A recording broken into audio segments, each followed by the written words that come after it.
Can you remember a time when you were really excited and really happy and really looking forward to something?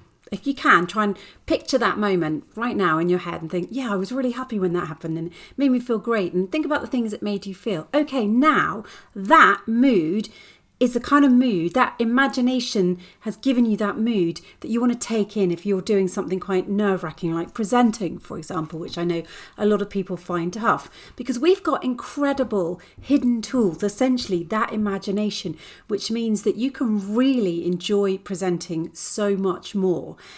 It's really powerful because I hope that just that little moment at the beginning when I made you remember the thing that you really enjoyed doing, it will have fired you up a little bit. It would have made you a little bit excited.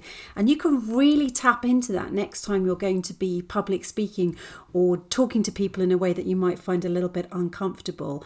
So think about the mood as well. Use that.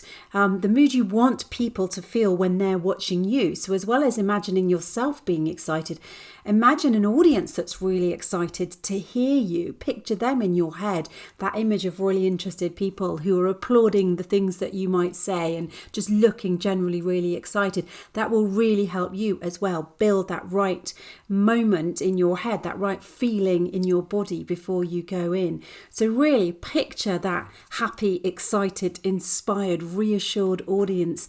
Cement that into your head, that idea, that feeling, that emotion, and remember how you feel when you're one of those things, when you're excited and reassured. Hold that thought. So there's your audience sorted. And then when it comes to you, think again about maybe the most charismatic and exciting person that you know or can think of presenting, and really picture them and how it makes you feel when you listen to them.